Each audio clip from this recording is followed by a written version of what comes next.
Vencedora. Aí E é você que passa a faixa, eu faço então? a faixa esse ano. Nossa, gente, então você que tá aí, que é mulher, né? Você poderá ser a nova beladona dessa festa do dia 24, que acontece agora no 1º de junho em São José. Com certeza, a gente conta com todas. Exatamente. Algumas surpresas a mais. Tem surpresas a mais? Tem. Olha, a surpresa já é uma boa surpresa. Se tem mais ainda, Tem. o negócio vai estar bom. A gente vai convidar uma pessoa especial também para ir jantar com a gente. Estamos esperando. Não seria o George Clooney? Não, é uma mulher. É uma mulher. Então, uma mulher muito especial. Bem, vocês todas, né, como mulheres, né, que fazem parte aqui de São José, da nossa cidade, enfim, né? Hoje em dia a gente está assim com uma mudança, né? As mulheres mudaram muito. Eu creio que evoluíram muito, né? A minha avó passava roupa a ferro de brasa e de repente hoje eu vejo tanta facilidade. Eu digo, meu Deus, como é que a minha avó vivia? Eu não entendo, né? Qual de vocês gostaria de dar uma mensagem assim para as meninas hoje, para as mulheres de hoje, né? Que estão assim nesse mundo, que mudou tanto nessa geração toda e vocês pegaram o início e de repente estão vendo tudo mudar. Pois, o que é que poderia se dizer? Então. Dizer a elas que elas nunca desanimem com as amarguras da vida, que sempre vamos ter esperança, que o que meus pais, meus avós passaram, esse negócio de ferro à brasa, eu também usei, eu sou da época do ferro à brasa ainda, que a evolução é para o bem de todos. Então, nós temos que ficar conscientes, porque vamos ter que seguir em frente. E a juventude hoje em dia que tenha bastante, que aproveitem bastante, façam tudo que tenham vontade, desde que não se exceda, porque na nossa idade nós estamos pensando lá atrás, por que eu não fiz?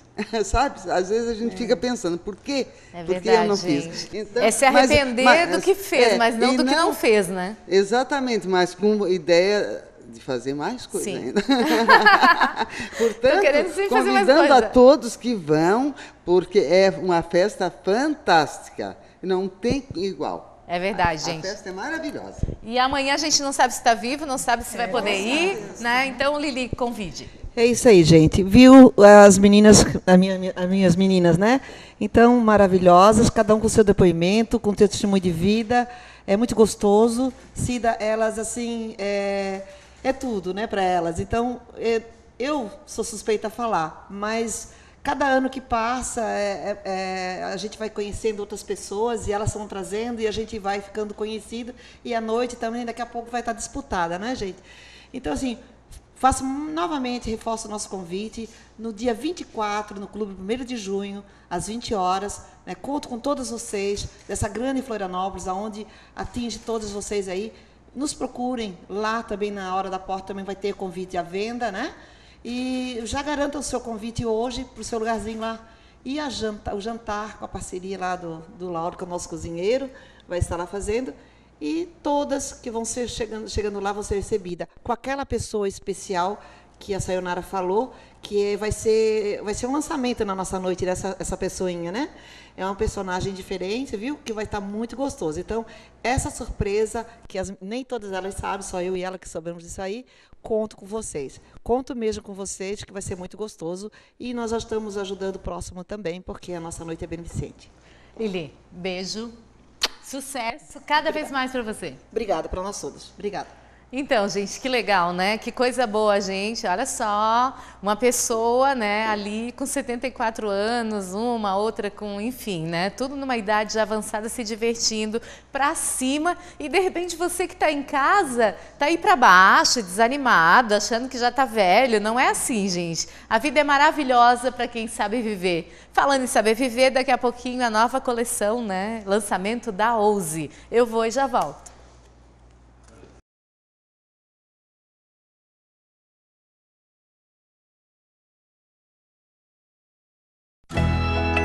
Queremos estar perto de você para ajudarmos a cuidar de tudo que conquistou. Seus projetos, seus sonhos, suas paixões.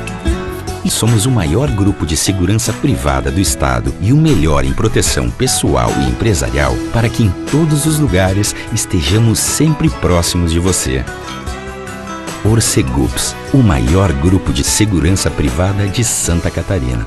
As flores sempre emocionam quem as recebe. A Ziflores tem os arranjos mais criativos e as cestas de café que irão marcar lindos momentos da sua vida. Presenteie com carinho e elegância. Ziflores, fone 3035 5059.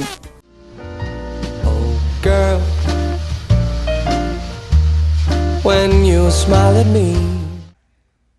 Voltamos aqui na nossa sala de terapia, homenageando os pais, é claro, né? Hoje, Dia dos Pais, todos os pais aí, felicidades, como eu já disse no bloco anterior. E o Roberval vai falar um pouquinho da importância do papel do pai na família e também a gente vai falar sobre educação, né? Que afinal de contas é um grande desafio para os pais hoje em dia. Com certeza, Cida. Bom, queria falar hoje, assim, claro, hoje é o Dia dos Pais, né? Começamos hoje, domingo, parabéns a todos os pais. Eu queria falar um pouquinho hoje, Cida, conversar um pouquinho sobre a questão, sobre educação com os filhos, mas mais sobre a questão da palmada, né? Da questão da violência física, da agressão física, e procurar conversar sobre isso e justificar, tentar justificar que nunca se deve bater no filho. Assim, não teria motivo, assim, a gente pode achar que, crer que não teria nenhuma justificativa para se bater num filho, e mesmo sendo esporádico ou não, né? E agora os porquês disso. Bom, assim, antes de mais nada, a palmada em si, né? Hoje em dia ela é ilegal, né? Hoje é proibida por lei, até um grande avanço. Mas a questão principal que eu queria comentar... Essa lei devia ser antes, né? Pois é. Quando eu era pequena, eu levei todas. Com certeza. Agora fizeram a lei, eu já estou cansada de apanhar. Aliás, né, Cida, uma coisa curiosa assim, quando você conversa com qualquer adulto, geralmente os adultos hoje em dia, eles apanharam quando criança. Né? Assim, é raro você encontrar um adulto que não tenha apanhado quando pequeno. Sim. E é raro Quem tem ali de 18. Exato. E é difícil você encontrar um adulto que fala assim, não, eu gostava de apanhar, né? Ou eu aprendi quando criança, quando meu pai batia. É claro assim que os costumes eram outros, era outra cultura, hoje os tempos são diferentes, mas de qualquer forma, Cida, assim, é um assunto muito vasto, mas assim, não é porque o tempo hoje é diferente que não se deve mais bater. A gente tem que acompanhar os estudos da ciência, da medicina, da psicologia, da biologia e esses estudos da pedagogia também, né? E esses estudos, eles afirmam que todo sofrimento ele vai causar um malefício para o indivíduo. Então, assim, não é por meio do sofrimento que eu posso promover uma educação ou algum ensinamento. É claro que muitas vezes os pais, quando eles batem no filho, muitas vezes a intenção não é de fazer o filho sofrer, a intenção é de educar o filho, né? De colocar limites. De colocar limites. Mas o grande problema é que muitas vezes quando o pai ou a mãe ele bate no filho, naquele momento a intenção muitas vezes é se vingar. Vamos supor assim, o filho ou a filha estão enchendo o saco, né? Acabaram com a paciência do pai ou da mãe e naquele momento o pai ou a mãe dá um tapa, por exemplo, para tentar acalmar a criança ou o garoto. Em relação à educação, Cida, o castigo, ele nunca educa, ele só ensina. Porque assim, se a gente for lembrar que educação quer dizer preparar para a vida, ensinar quer dizer colocar um sinal, colocar um indicativo, uma informação. Quando eu castigo uma criança, eu estou mostrando uma informação para ela, que ela não deve fazer tal coisa. Isso, na verdade, não é educar, é apenas ensinar. O castigo, ele não educa, ele só ensina, e o castigo, ele sempre vai mostrar o que a pessoa não deve fazer.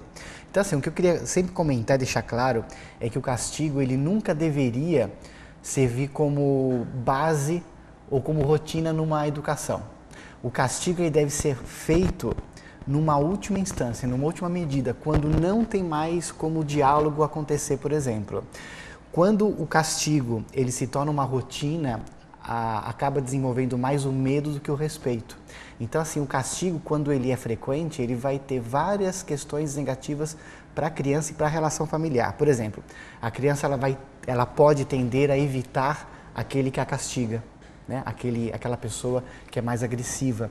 A criança ela pode desenvolver uma maior baixa autoestima, ela pode, por exemplo, achar que as coisas se resolvem pela violência e não pelo diálogo, pela inteligência. Ela pode, por exemplo, aprender a sofrer calada, né? A nunca dizer ou nunca mostrar o quanto que ela sofre. Quer fazer alguma pergunta? Pode fazer, Cida. Não, eu estou aqui me segurando, gente, porque eu estou pensando assim, eu estou aqui pensando e você que está em casa deve estar pensando também. Primeiro, tinha uma frase que dizia assim, ó, quando o filho não apanha em casa com carinho, a palmada da mãe, apanha na rua. Mais tarde. Sim. E daí não é com o mesmo amor, né? A minha avó sempre contava que tinha um vizinho que ele apanhava tanto dos pais, era um menininho muito levado que desaparecia, mas era assim, levado da brega, como se diz, né? Aí ele apanhava tanto que ele chegava e dizia assim, mãe, me surra que eu quero sair. Que ele não queria apanhar quando chegasse, ele já queria apanhar antes de... E a minha mãe sempre conta também que quando eu era pequena, que eu comecei a andar e tal, a minha avó tinha muita folhagem na casa dela inteira, tinha uma casa muito grande, e uma vez só eu mexi numa folhagem. Aí a mãe chegou, deu um tapinha na mão, pronto, eu sabia que ali não podia mexer mais. Então a gente que teve essa geração toda, educada dessa forma, né? Inclusive uma vez eu lembro que eu bati muito pouco nos meus filhos, né? Mas bati. Assim, chegou um momento que eu tive que colocar limite porque não tinha outra forma. Aí eu lembro uma vez que eu bati no meu filho, no mais velho, né? E ele chegava, daí chegava uma pessoa, chegou meu irmão lá em casa, tá, mas o que aconteceu? A mãe me bateu, mas por quê? Ah, ela tinha razão, eu fiz isso, ela me bateu, bem que ela fez. Então eles ainda, né, davam razão pela consciência, claro que tu não batia para agredir, não era uma agressão, era aquela palmada certa no lugar certo, que o meu pai sempre dizia, né, a gente tem que saber fazer as coisas, não pode sair por aí agredindo as crianças e tudo mais. Agora você vem com essa teoria toda me dizendo que não pode mais dar palmada, não pode mais fazer, as pessoas devem estar perdidas, e agora como é que eu vou educar meu filho? O que eu faço agora? Pois é, assim, o Brasil ele tem um histórico de muito sofrimento, a gente teve, assim, o nosso histórico é de sofrimento e de dor, né? Assim, desde a época da colônia, por exemplo, que a gente, nas escolas, eram feitas por meio da palmatória, né? Até meados, até meio do século... Eu cheguei a apanhar de régua quando eu era pequena no colégio, porque a professora dizia assim, ó, espera o sinal bater e fiquem todo mundo, fecha os cadernos, né? Copiou os deveres do quadro, espera o sinal bater. Eu ia lá fazer os deveres antes, para brincar em casa, para não ter que chegar em casa e fazer os deveres. A professora pegou e reguarda. Exato. E ela se dava o direito de bater. Naquela época, muitas professoras não achavam errado, até achavam certo. Mas agora, os alunos estão batendo nas professoras, está ao contrário agora. Pois é. Não, assim, olha, assim, a coisa está meio perdida. A grande questão, assim, o que eu queria conversar hoje mais é sobre a relação dos pais com os filhos. É claro que se a gente for tentar abranger de uma maneira mais social, a gente vai ver que tem problemas de relacionamento entre alunos com professores, sociedade. Mas você considera que essa agressão que a gente tem hoje, o resultado hoje, que é agressão, a gente tem muita agressão hoje, é resultado de uma educação falha? A agressão, você fala na sociedade? Na sociedade em geral. Olha, é complicado a gente tentar avaliar de uma maneira, por um único ponto de vista. São várias questões, acredito eu, que vão influenciar a questão econômica, a questão histórica, a questão social, a questão política, a questão de educação. Não é só um único ponto de vista que a gente pode dizer o porquê que acontece essa violência. Você tem filho? Não, não tenho filho. O seu pai bateu em você? Não, mas minha mãe batia. A mãe batia? Sim. Sempre alguém tem que bater. Pois é, Cida, assim, ó, no Brasil... O que você pensa hoje, então, por exemplo, as pessoas que estão nos assistindo, têm um filho, né, agora estão com um bebê em casa, tal, estão começando uma educação. O que é preciso para criar esse filho de uma forma que ele seja uma pessoa que tenha valores, que ele tenha caráter, principalmente, né, e que consiga ser um adulto saudável? Aquele velho clichê do amor, né? Tem muito amor e diálogo, mas o que é o amor e o diálogo? Cada um tem uma forma de amar e pode achar que a forma como se ama é a mais correta. A grande questão, Cida, é a atenção que eu dou para o filho, ou para o meu sobrinho, ou para o meu primo, não importa, para aquele que eu estou cuidando. Só para a gente tentar ressaltar uma questão, o que é agressão? O que é violência? Tem tanto violência verbal como violência física. Violência é quando eu uso da minha autoridade para fazer algo, para forçar uma outra pessoa a fazer aquilo que eu desejo.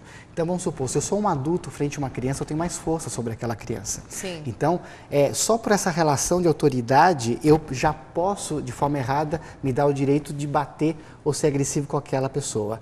A pessoa ela é agressiva, geralmente, com quem é mais fraco. Isso pode ser tanto numa relação entre adultos, vamos supor, entre o chefe e o empregado.